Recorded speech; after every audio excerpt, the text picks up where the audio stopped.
দিদি, সকালবেলায় ঘোড়ায় চড়ে কোথায় গিয়েছিলি জানিস? পিতা অনেকবার তোর খোঁজ করেছে। মোটে জানি রে বোন, একটু ঘুরতে গিয়েছিলাম। কাউকে দেখে তোর মাথা ঘুরে যায়নি তো? অম্বিকা, তুই খুব পাকা হয়েছিস। আচ্ছা দিদি, তুই রাজকুমারী, তুই এমন যখন তখন ঘোড়ায় চড়ে অস্ত্রে শস্ত্রে সজ্জিত হয়ে যুদ্ধের বেশে কোথায় যাস? কেন রে বোন, আমি যদি পিতার পুত্র সন্তান হতাম তাহলে কি ঘরের কোণে চুপ করে বসে থাকতাম? বটনি, ভুলে যাস না তুই মেয়ে। সারাদিন ঘরের কোণে বসে বসে প্রসাধন করবি আর মনে মনে ভাববি কখন যে কোন লগ্নে আসবে আমার বর। দুইজনে ভালোবাসার বাঁধবো সুখের ঘর। বসে থাকি তারে আসে, দিন যায় সে নাহি আসে। বসন্তের কোকিলা তার দিয়ে যা খবর। বুঝেছি, আমার ছোট্ট বোনের তৃষিত হৃদয় প্রেম তৃষ্ণায় বড়ই চঞ্চল হয়ে উঠেছে। হয়েছে তো হয়েছে, আমি আর কাউকে কিছু হতে বলিনি। এই যে মা, তোমরা সবাই এখানেই রয়েছো দেখছি। আমি তোমাদের একটা কথা জানাতে এসেছি। কি কথা পিতা? আগামী ফাল্গুনী পূর্ণিমার দিন আমি তোমাদের বিবাহের দিন স্থির করেছি। বিবাহ?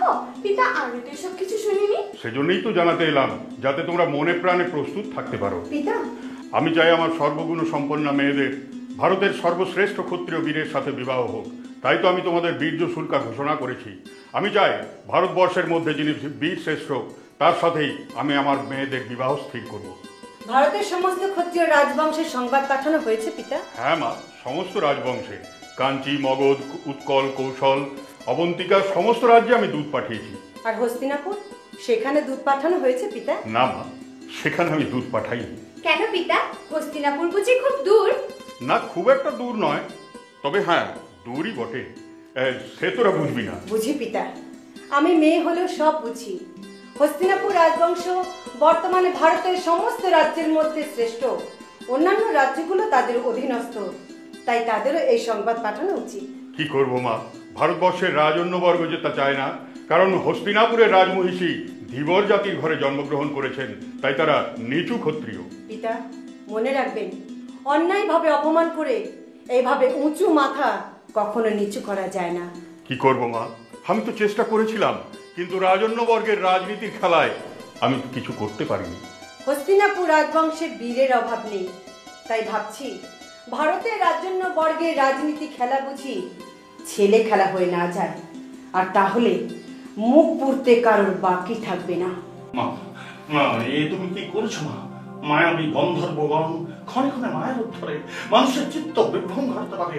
দেবেন্দ্র বাস পর্যন্ত তাদের সবাই সবসময় যুদ্ধে এঁটে উঠতে পারে না। সব জেনে শুনো তুই চিত্রাঙ্গকে গন্ধর্ব দমনে যাওয়ার জন্য অনুমতি দিলে? অনুমতি দিতে হয়নি দাদামণি, এই যে গুরুদেবের গুরুতর আদেশ, চিত্র দাদা ছাড়া তার গন্ধর্ব দমন অচল হয়ে পড়েছে। ভাই বিচিত্র, এই যে অসম্ভব। যার কার মুখ টঙ্কারে সারা পৃথিবী থরথর করে কেঁপে উঠে, যার অস্ত্র সম্পাতে, যার একটা অস্ত্র সম্পাতে মায়াবী গন্ধর্বগণ পালাবার পথ পায় না, সেই মহর্ষি ভার্গব, গন্ধর্ব দমনের জন্য চিত্রাঙ্গদকে নিয়ে গেছে। না না না না না, এই যে রহস্য। দাদা, তুমি আর আমি দুজনে মিলে চিত্র দাদার পাশে গিয়ে গন্ধর্ব দমনে সাহায্য করব। না, তোকে যেতে হবে না মা, তুমি আমাকে আদেশ করো মা। চিত্রাঙ্গদের পাশে দাঁড়িয়ে যুদ্ধ করে মায়াবী গন্ধর্বগণের উচিত শিক্ষা দিয়ে আমি একসাথে ফিরে আসবো। যেতে হবে না বৎস, গন্ধর্বগণ পরাজিত। প্রণাম গুরুদেব। বলুন, কোথায় আমার ভাই চিত্রাঙ্গদ? তাকে যে আমি অনেকদিন দেখিনি। চিত্রাঙ্গদ ফিরে আসবে না কোনোদিন। গুরুদেব, আপনার বজ্রকঠিন কণ্ঠস্বর হঠাৎ কেঁপে উঠল কেন? কেনই বা দু চোখে বইছে অশ্রুর বন্যা? বলুন, কোথায় আমার ভাই চিত্রাঙ্গদ? মায়াবী গন্ধর্বগণে করিয়া দমন, লোভিয়াছে চিত্রাঙ্গদ দেবের আশিস। ক্ষাত্র ধর্ম করি সমাপন, গেছে চিরতরে বিলোচিত ধামে। বৎস, ফেরাতে পারিনি তারে। প্রিয় ভ্রাতা চিত্রাঙ্গদ নিহত সমরে গুরুদেব কৃপা করে এই বার্তা নিয়ে এসেছেন হস্তিনাপুরীতে। গুরুদেব, প্রয়োজনে লহমোর প্রাণ শুধু ফিরায় দাও হস্তিনা সম্রাট চিত্রাঙ্গদে। পুত্র চিত্রাঙ্গদ গেছে বিরচিত ধামে, গুরুদেব কেমনে ফেরাবে তারে? চিত্রাঙ্গদ নিহত সমরে তবু কোনা মাত্র অশ্রু নাই নয়নের কোণে। মাগো, বিধাতা তোমায় কে দিয়ে বলেছে? আমি যে বীরপুত্র ভীষ্মের জননী, তাই বীরপুত্র তরে কেমনে করিব হাহাকার। গুরুদেব, আমি যাব গন্ধর্ব দমনে, কার মুখটঙ্কারে রোচি মহাত্রাস, মায়াবী গন্ধর্বগণে পাঠাইব সামন ভবনে। দেখি মোর রসানল হতে মায়াবী গন্ধর্বগণে কে পারে রক্ষিতে। শান্ত হও দেবব্রত, চিত্রাঙ্গদ হত রণে। শূন্য সিংহাসনে আজি অভিষিক্ত কর কুমার বিচিত্রে। গুরুদেব, ধুলোর সন্তান আমি, নাই চাই রাজ্য, নাহি চাই রাজ সিংহাসন। তব বীর পুত্র অভিষিক্ত করা রাজ সিংহাসনে শুধু স্বর্ণ শৃঙ্খল হতে মুক্তি দাও। ভ্রাতা বিচিত্র বিচ্ছা, ক্ষত্রিয় সন্তান তুমি। আজ হতে তুমি হবে হস্তিনা সম্রাট। আজ হতে তব ধর্ম প্রজার মঙ্গল। বক্ষ মাঝে চাপি সুখ, তব শিরে তুলে দেব রাজার মুকুট। ধরণীর ধুলিকণা সস্নেহ ছাই, তব অঙ্গে তুলে দেব রাজার পোশাক। গুরুদেব, কৃপা করি আশীর্বাদ সহ অভিষিক্ত করা কুমার বিচিত্রে। পুত্র, বিচিত্র বীর্যের বিবাহের জন্য কোনো মেয়ের সন্ধান পেয়েছ? সমস্ত রাজ্যে দূত পাঠিয়েছি মা, কিন্তু এখনো পর্যন্ত কোনো সংবাদ পাইনি। কেন?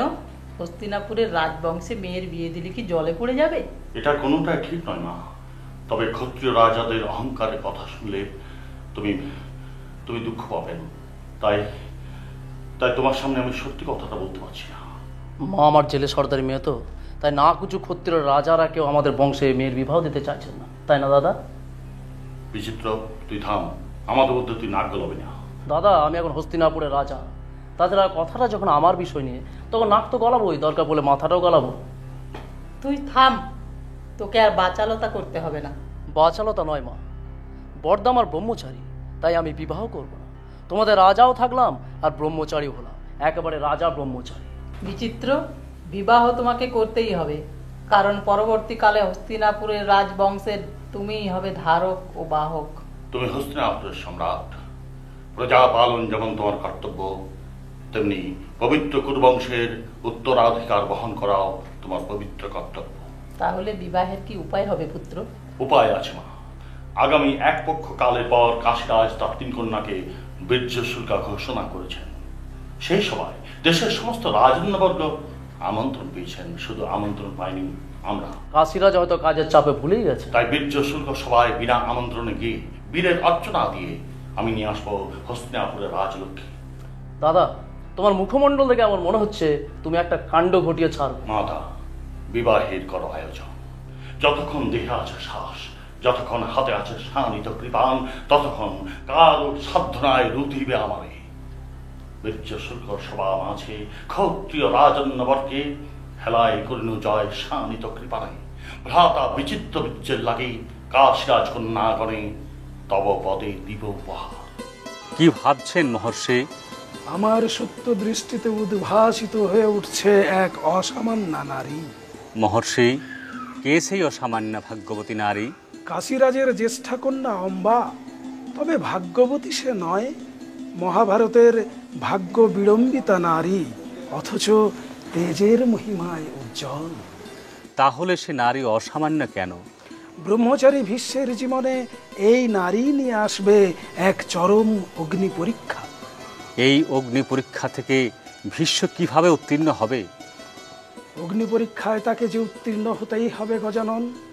আমার মানুষ লোকে মহাবীর ভীষ্ম মহাভারতের এক উজ্জ্বল নক্ষত্র। তাই তো অম্বার চোখের জল, তার নারী হৃদয়ের আকুল আহ্বান, আর জটিল পরিস্থিতি ন্যায় ধর্মের কিছুই ভীষ্মকে বিচলিত করতে পারবে না। এরপর কি ঘটবে মহর্ষি? একদিন শুকিয়ে যাবে অম্বার চোখের জল, তার শুষ্ক জীবন দীর্ঘশ্বাস আর হাহাকার অভিশাপ হয়ে নেমে আসবে ভীষ্মের মাথায়। অম্বাই ভীষ্মের জীবনে নিয়ে আসবে অভিশাপ রূপে মৃত্যুর অমৃত আনন্দ।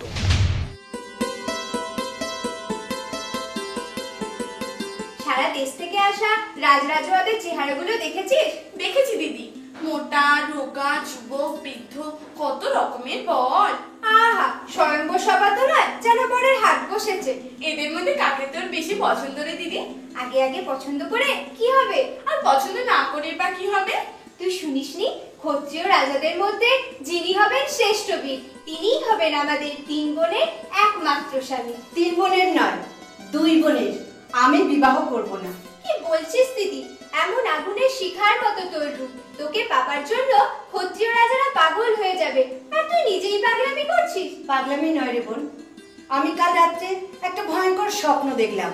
কার স্বপ্ন রে দিদি? তোর হবু বরের? জানি না বোন, স্বপ্নে দেখলাম এক অনিন্দ কান্তির সুন্দর যুবা পুরুষ আমাদের স্বয়ংবর সভায় এলেন। তার জ্যোতির ছটায় সবাই যেন ম্লান হয়ে গেল, আর সেই যুবক সমস্ত ক্ষত্রিয় বীরদের যুদ্ধে পরাজিত করে আমার পানি গ্রহণ করলেন। বুঝেছি, তুই স্বপ্নে দেখেই তাকে মনে মনে ভালোবেসে ফেলেছিস। স্বপ্নে দেখলাম বীরের অর্চনা দিয়ে তিনি আমার পানি গ্রহণ করলেন, কিন্তু জীবনে আমাকে গ্রহণ করতে তিনি অস্বীকার করলেন। কেন যে এমন বেয়াক্কেলে স্বপ্ন দেখতে গেলে দিদি?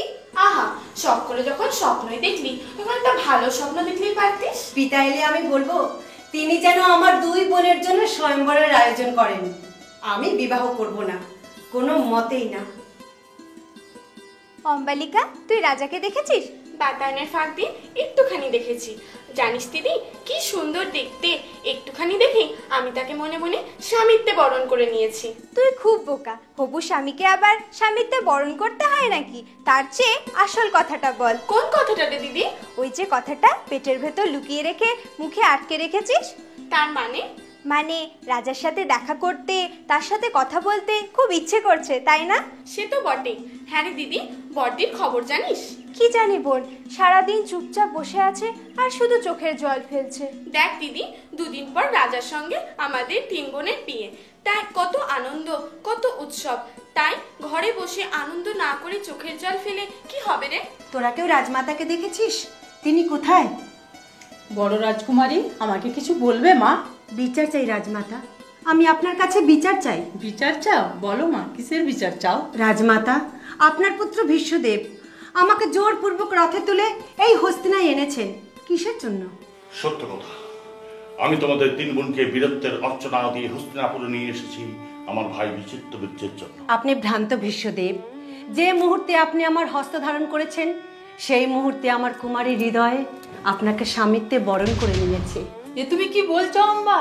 নারী লজ্জা সংকোচ ত্যাগ করে বলতে বাধ্য হচ্ছি রাজমাতা, যে পুরুষের স্পর্শে কুমারী দেহ মনে নারীত্বে শিহরণ জেগে ওঠে, তাকে ছাড়া সেই কুমারী কি অন্যকে স্বামীত্বে বরণ করতে পারে? হে বিধাতা, এই কি কথা শোনাও আমাকে? তুমি বিশ্বাস করো রাজকুমারী, আমি তোমাদের বীরত্বের অর্চনা দিয়ে হস্তিনাপুরে নিয়ে এসেছি আমার ভাই বিচিত্রবীর্যের জন্য। তাই তাকেই তুমি... ভীষ্মদেব, একবার যখন আপনাকে স্বামী বলে স্বীকার করেছি, তখন আপনি আর আমাকে দ্বিচারিতা করতে বলবেন না। তুমি বিশ্বাস করো রাজকুমারী, তুমি আমায় ক্ষমা করো, আমি আজন্ম ব্রহ্মচারী। ভীষ্মদেব, কঠিন প্রতিজ্ঞা ছলে উপহাস করিলে আমারে ভাবিলে না কণা মাত্র? সতী ধর্ম দিয়া বিসর্জন ক্ষত্র নারী কেমনই বাঁচিবে? ক্ষমা করো রাজপাল, ব্রহ্মচর্য তপস্যায় জীবন করেছি সার। জীবনের পূর্ণ পাত্র হতে অহিক সুখের কণা দিয়া বিসর্জন, না ফুটিতে পুষ্পরাজি স্বপ্ন বৃক্ষে এনেছি কুঠার। শুধু আপন কর্তব্য স্থির করিব চলিয়াছে জীবনের পথে, তাই তব অঙ্গীকারের শ্রদ্ধা মানি অবনত শিরে, কিন্তু পালনে অক্ষম আমি ভীষ্ম মহাবীর। ভীষ্মদেব, তুমি রবে আপন কর্তব্য লয়ে মহতের মাঝে। বলো বীর, কি হবে আমার? ভীষ্মের উচ্ছিষ্ট বলি সবে করিবে উপহাস। সমকক্ষ যদি নাহি মানো, দাসী বলি পায়ে দাও স্থান। করি অঙ্গীকার তব জীবনের পূর্ণ পাত্রে অমৃত করিব দান। মোর ভ্রাতা বিচিত্রবীর্য কুলে মানে শ্রেষ্ঠতম হস্তিনা সম্রাট, যারে ক্ষত্র কুল বালা যাচেই বড় মান্য, তারে কর অবহেলা। কি বিচিত্র ভাগ্য আমার, রাজারে বঞ্চনা করি অর্চনা করিছ ভিক্ষুকে। হেরি তব ভ্রাতা, মনে হয় শিশু ভোলানাথ। চক্ষু দুটি মনে হয় স্বর্গোদ্যানে প্রস্ফুটিত 2টি পারিজাত, যেথায় পরেনি ছায়া রমণী স্বপ্ন কিংবা ললিত বিলাস। হৃদয় মথিত স্নেহভাগ দিতে পারি ভাতৃ স্নেহে, তবু তারে স্বামী রূপে পারি না অর্চিতে। ঠিক ঠিক বিশ্বদেব, শত ঠিক তোমা। বীরের অর্চনা দিয়া কেন মরে আনিয়াছ হস্তিনাপুরীতে? চারিদিক অন্ধকার, স্বপ্নহীন দুঃস্বপ্ন নগরী। কেমনই লইব শ্বাস, দেবতার পদমূলে না দিবে অঞ্জলি? কেন তুলিয়াছ পুষ্পরাজি? শান্ত হও, শান্ত হও রাজপালা। এ জীবনে করিয়াছি মহাভূম, তাই যাহা ইচ্ছা শাস্তি দাও, মাথা পাতি দাও, করি অঙ্গীকার। অবুঝ হোসনে দিদি, মাটির মানবী হয়ে তুই চাঁদের দিকে হাত বাড়াচ্ছিস কেন? দিদি ধৈর্য ধরো, হয়ো না অবুঝ। মাটির মানবী তুমি, কেন চাও দেবতারে? মানবের বিধিলিপি বিধাতার লেখা, কেন অকারণে কষ্ট পাও? মানি লও বিধিলিপি, রাজমাতা দেহ আজ্ঞা, যাই অন্তঃপুরে। ধৈর্য নাহি মানে প্রাণ, ধৈর্য আজ নিঃশেষ জীবনে। যে ক্ষত্রিয় নাহি জানে ক্ষত্রিয় নারীর মান, ঠিক শত ঠিক তারে আজ শানিত কৃপানে করিব সংঘাত তারে। দেখি দেব নর কে পারে রক্ষিতে। আত্মসম্বরণ করো রাজকুমারী, এ কাজ তোমাকে মানায় না। নারীকে রক্ষা করাই ক্ষত্রিয়ের ধর্ম, নারীকে বিপন্ন করা বা নারীর অঙ্গস্তাঘাত করা ক্ষত্রিয় ধর্ম নয় রাজকুমার। ক্ষত্রিয় ধর্ম?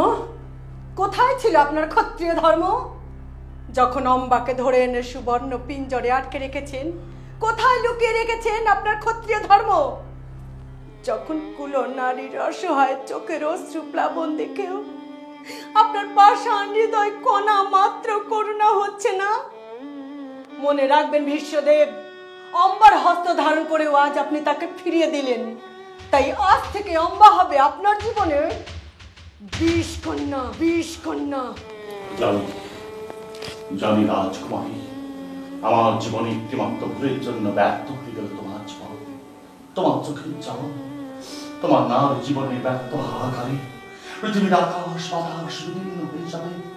তুমি বিষ কন্যা হয়ে আমার জীবন পানে ঢেলে দেবে বিষের অঞ্জলি।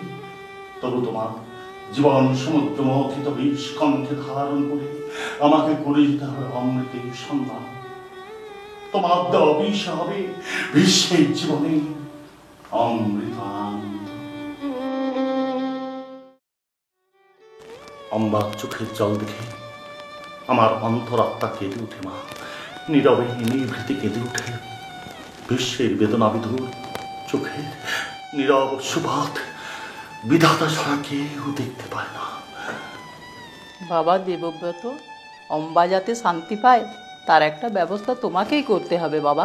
তুমি আমাকে আদেশ করো মা, হয় তাকে পিতৃগৃহে রেখে আসি, না হয় তার জন্য নতুন করে স্বয়ংবর সভার আয়োজন করি।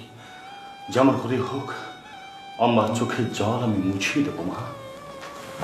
সতী নারীর চোখের জল বড় ভয়ঙ্কর বৎস, ক্ষত্রিয়ের শানিত কৃপানের চেয়েও অতি ভয়ঙ্কর। প্রণাম গুরুদেব, আপনি কুশলে আছেন তো? কুশলে আছি বৎস, তোমরা সবাই আমার আশীর্বাদ নাও। কিন্তু চোখের জলে ভীষ্মদেবকে আমি দেব অভিশাপ। অম্বা, তুমি যত পারো আমাকে অভিশাপ দাও, তবু গুরুদেবের সম্মুখে আমি বলবো আমার ভ্রাতা বিচিত্র বীর্যের জন্য আমি ভগ্নির অঙ্গীকারে তোমার হস্ত ধারণ করছিলাম, নারীর অঙ্গীকারে নয়। এই আপনার কপট ছলনা ছাড়া কিচ্ছু নয়। দেবী আপনি ক্ষান্ত হন। মহাবীর ভীষ্ম আজীবন ব্রহ্মচারী, তিনি জানেন না কপট ছলনা কাকে বলে। ভীষ্ম সাবধান হও। যোগ বলে আমি জানতে পেরেছি হস্তিনাপুরের প্রাসাদে ঘনিয়ে আসছে ভয়ঙ্কর বিপদ। সেই বিপদের কথা জানাতে আমি হস্তিনাপুরে ছুটে আসছি। গুরুদেব আপনি মঙ্গলময়, তাই কোনোদিন যদি হস্তিনাপুর রাজপ্রাসাদে ভয়ঙ্কর বিপদ ঘনিয়ে আসে, আপনার আশীর্বাদে যেন সেই বিপদ কেটে যায়। মহর্ষি ভার্গব, আপনি শুনতে পাচ্ছেন এক নির্দোষ অসহায় ক্ষত্রিয় নারীর বুকের হাহাকার? আপনি বুঝতে পারছেন কার ভুলে আজ আমি এক মুহূর্তে রাজকন্যা থেকে ভিখারিনী হয়ে গেলাম? তুমি শান্ত হও রাজকুমারী। মহর্ষি, আপনার প্রিয় শিষ্য ভীষ্মদেব যদি এতই মহান, তবে কিসের পাপে আজ আমি নিঃস্ব, রিক্ত, অসহায়া? বলো রাজকুমারী, এই তপস্বী ব্রাহ্মণের কাছে তুমি কি চাও? বিচার চাই ব্রাহ্মণ, আমি অন্যায়ের বিচার চাই। বিচার? তপস্বী ব্রাহ্মণ কার বিচার করবে মা? আপনার বীর শিষ্য ভীষ্মদেব সর্বসম্মুখে আমার পানি গ্রহণ করেও আমাকে বিবাহ করতে অস্বীকার করেছেন, তাই সমাজ ধর্মে আমি পতিতা।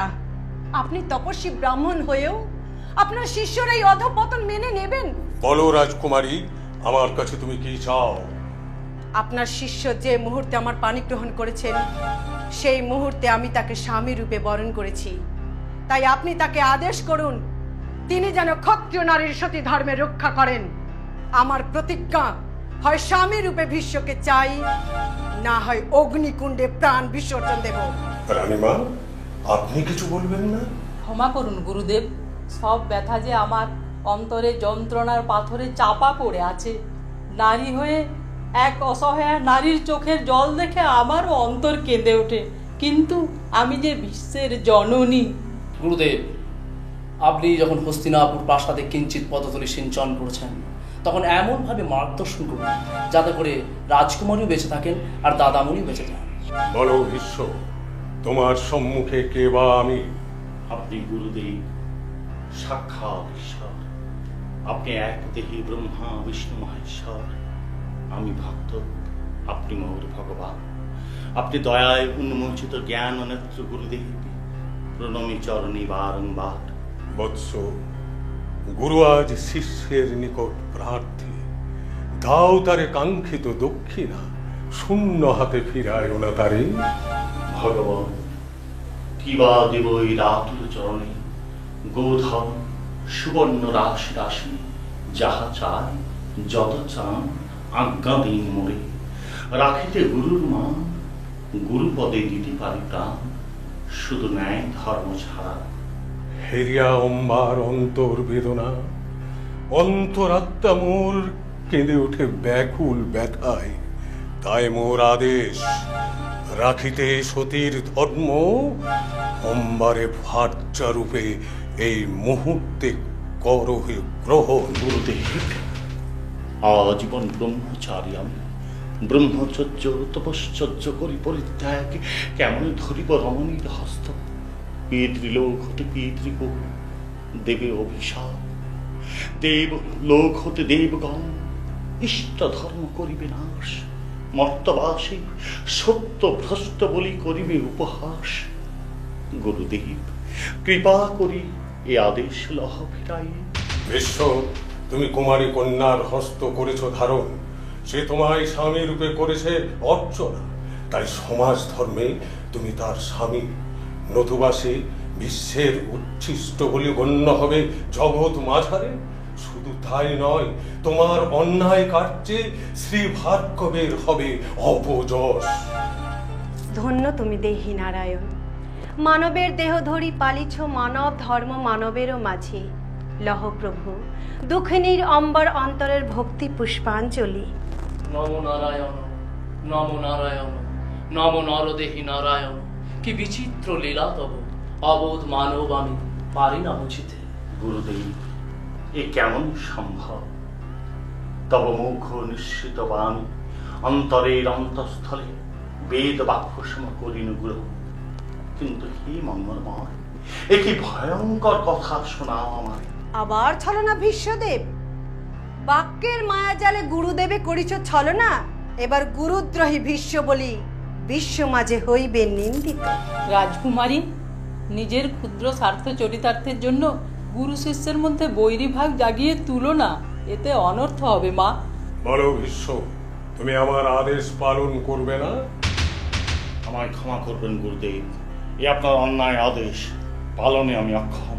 তুমি গুরুর আদেশ পালন করবে না? গুরুদেব, আপনার অন্যায় আদেশকে শিরোধার্য করে আমি আমার ব্রহ্মচর্য তপস্যচর্য থেকে ভ্রষ্ট হতে পারি না। শোনো ভীষ্ম, তুমি অহংকারে মত্ত হয়েছ, তাই নারীর লাঞ্ছনা অনায়াসে তুমি করতে পারছো, গুরুর লাঞ্ছনা অনায়াসে তুমি করতে পারছো।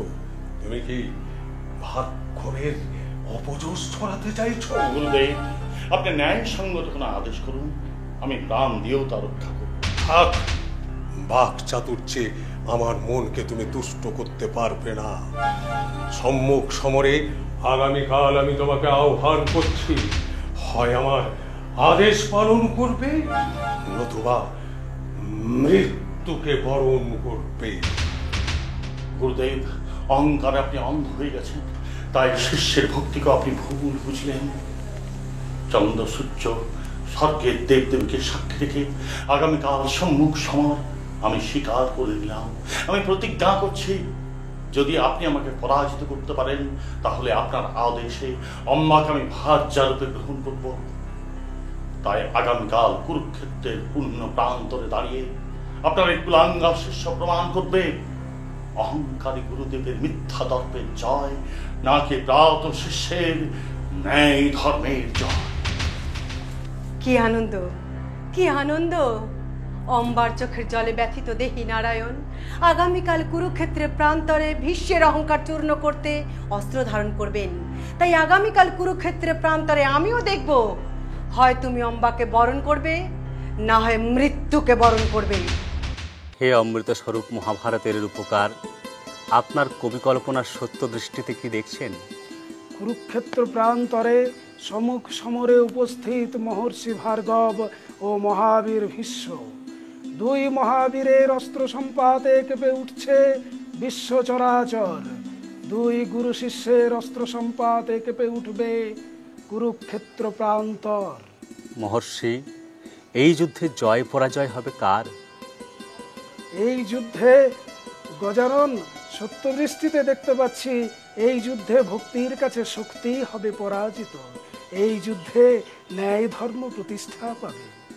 মহামতি ব্যাসদেব, ভীষ্মের জীবনে বারবার এত বিড়ম্বনা, এত পরীক্ষা কেন? স্বর্গের 33 কোটি দেবদেবী একসঙ্গে ভীষ্মের অগ্নি পরীক্ষা চায়। ভীষ্মের অগ্নি পরীক্ষা চায়? বলুন মহর্ষি, কেন তারা ভীষ্মের পরীক্ষা চায়? তা তো জানি না, এর উত্তর জানেন মহাকাল। আপনি মহাভারতের রূপকার, অথচ আপনি জানেন না? গজানন, আমি সত্যিই তা জানি না। মহাকাল কি চায় আমার সত্য দৃষ্টিতে আমি তা জানতে পারি, কিন্তু কেন তা চান তা তো আমার জানা নেই।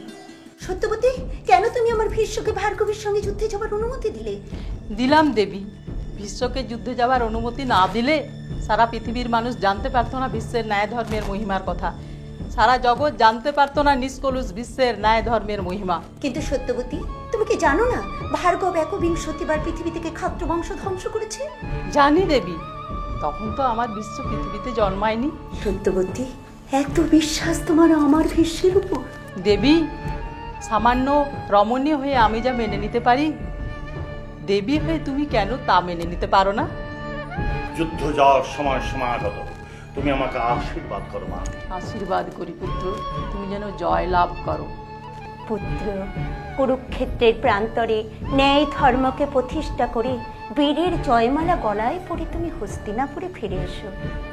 আমার যুদ্ধ যাওয়ার সময় তুমি আমাকে আশীর্বাদ করতে এসেছো জননী। এসেছি পুত্র, তুমি যে মানবী মা সত্যবতীর কোল আলো করে বসে আছো গঙ্গা পুত্র ভীষ্ম জননী। তাই যুদ্ধযাত্রার প্রাককালে তোমাকে আশীর্বাদ করি, সত্যকে জয় করে ধর্মের অস্ত্র দিয়ে মিথ্যা অহমিকা দর্প চূর্ণ করে তুমি ফিরে এসো। যাও পুত্র, ভার্গব বিজয়ী হও। তবে তাই হোক মা। আমার দেবী মা আর মানবী মায়ের আশীর্বাদে আমি যেন কুরুক্ষেত্র প্রান্তরে ন্যায় ধর্মকে প্রতিষ্ঠা করতে পারি। তবেই আমার নাম মহাবীর ভীষ্ম। মহর্ষি, আপনি বারবার ভীষ্মের কাছে পরাজিত হচ্ছেন কেন? সে তুমি বুঝবে না রাজবালা, সে তুমি বুঝবে না। ভীষ্মের সাথে যুদ্ধে অস্ত্র হাতে নিয়েছি সে শুধু তোমারই জন্যে। তুমি ভুলে যেও না, সে আমার শিষ্য হলেও অপরাজেয় বীর। মহর্ষি, আপনি স্নেহ বসে স্বেচ্ছায় ভীষ্মের কাছে পরাজিত হচ্ছেন। সত্যের অঙ্গীকারে যুদ্ধক্ষেত্রে ভার্গবের কুঠার কাঁপে না রাজবালা। ভীষ্মকে যদি পরাজিত করতে নাই পারেন, তবে অভাগিনী অম্বার হৃদয় শুধু আশা জাগালেন কেন? যুদ্ধে আপনার পরাজয় মানে আমিও যে ভীষ্মের কাছে হেরে যাব। কি করিব? নাই কো উপায়। দেবলোকে নরলোকে কেহ নাই পরাজিত করিবে তাহারে। প্রভু, যার রসে ছাড়খার বিশ্ব চরাচর, যার সে কাঁপে ক্ষত্রকুল থর থর, সামান্য বিশ্ব জয় অসম্ভব, তার মুখে চাহি না শুনিতে। ওই দেখো আসিছে সমরে বিশ্ব, যার কাপে কাঁপিছে মেদিনী। নাহি জানি কি বা হবে রণে, ভার্গ বিজয়ী হবে কিংবা ভীষ্মদেব। যাও রাজবালা, অন্তরালে যাও।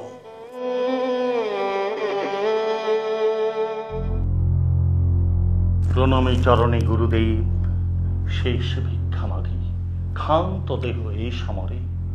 গুরু সাথে করিব সমর, না না না, অন্তরে বেদনা জেগে ওঠে। ধরো অস্ত্র, অস্ত্র ধরো বিশ্ব, আজিকার রণে হয়ে পরাজিত মোর অঙ্গীকার মানি লবে নত শিরে। ধরো অস্ত্র, অস্ত্র ধরো। আপনি মোর ভগবান, তব পদাশ্রিত ভক্ত আমি। ইচ্ছা হয় লুটায় রাতুল চরণে, কি বা লাভ আজিকার জয় পরাজয়ে।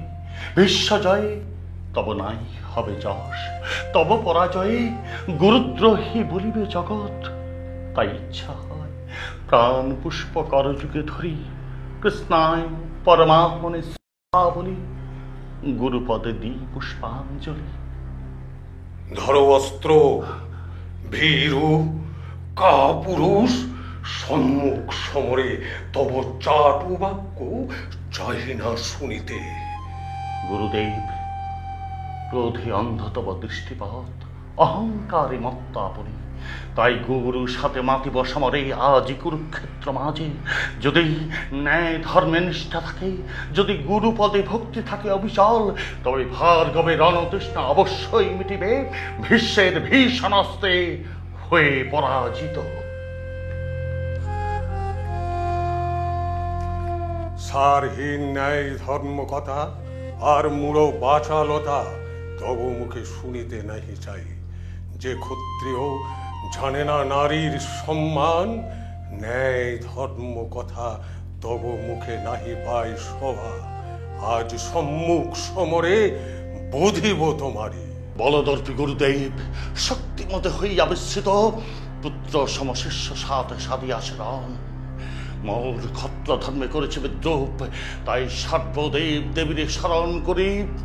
গুরুপদে পুষ্পরাজ করিতে অর্পণ, পুষ্পবান করিলাম ত্যাগ। গুরুপদে পুষ্পরাজ করিতে অর্পণ, পুষ্পবান করিলাম ত্যাগ।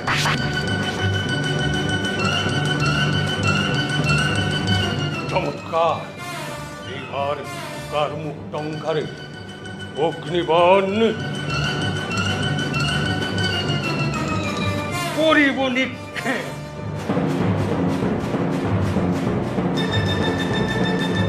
যাও বলবান, অগ্নিবাণে করো শক্তি নাশ। মোর অস্ত্রে রক্ষা নাই তো, এইবার পাশুপথ অস্ত্রে করিয়া স্মরণ, সম্মুখ সমরে করে করিব সংহার।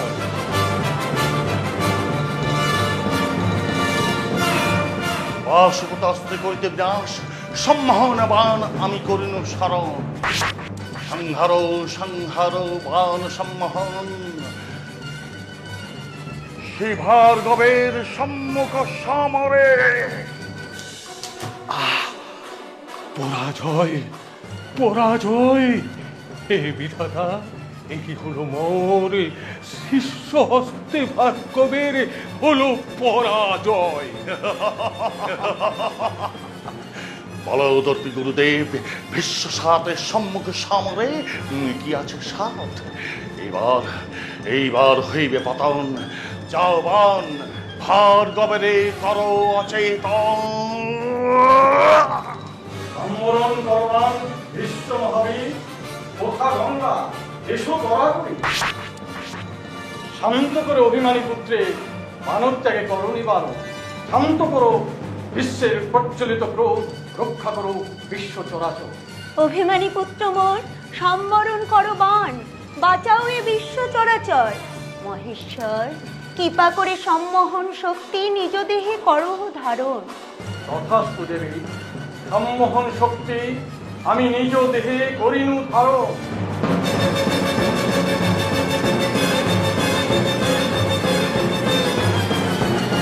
স্বর্গ মর্ত পাতালেতে হরিণু ঘোষণা, আজই রণে ভীষ্ম হল ভার্গব বিজয়ী।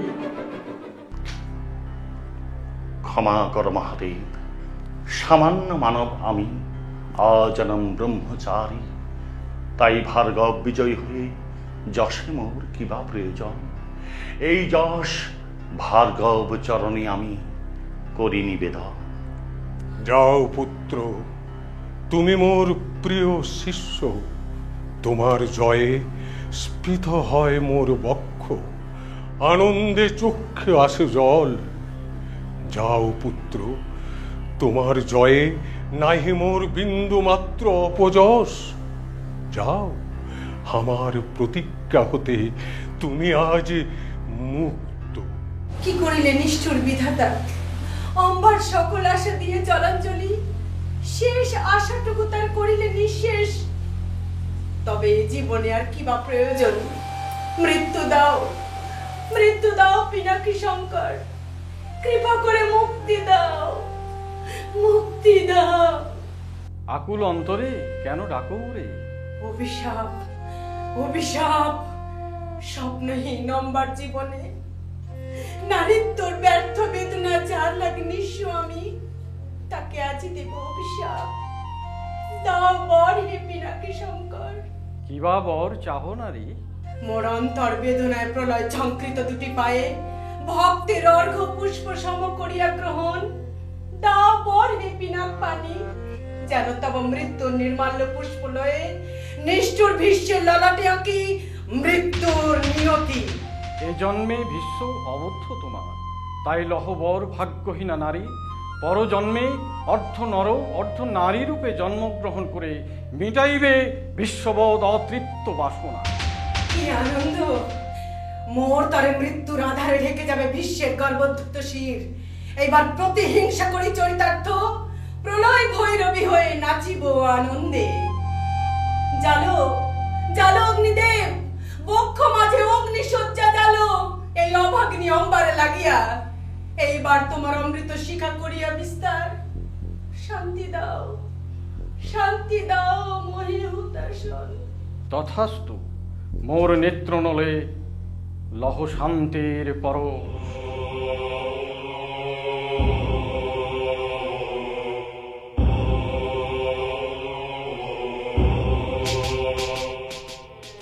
মোর তর ঝরে গেল একটি জীবন, অম্বার সুজল নিঃস্বরিক্ত মানবের হাহাকার ধ্বনি আকুল করেছে প্রাণ, শান্তি নাহি মনে। যদি ভীষ্মের প্রতিজ্ঞা শুনি মর্তবাস করে উপহাস, যদি নিষ্ঠুর ভীষ্ম বলি গায়ে অপযশ, যদি পৃথিবীর কেহ বুঝিতে না চায় ভীষ্মের রক্তক্ষরা জীবনের অন্তর্বেদনা, বল জননী জাহ্নবী, এছাড় জীবনে তবে কিবা প্রয়োজন? পুত্র, সম্বরণ করো শোক, বিধাতা গড়েছে ভাগ্য সকলে, অম্বার মৃত্যুর জন্য তুমি নহ দায়ী। বিধাতার ইচ্ছা মতো সকলের হাসি কান্না সুখ দুঃখ জন্ম মৃত্যু, তার ইচ্ছায় আসিয়াছ তুমি এই নরলোকে। হেতায় নিজের কর্তব্য করি সমাপন, মর্তলোকে হইবে নন্দিত তুমি গঙ্গা পুত্র ভীষ্ম বলি। গঙ্গা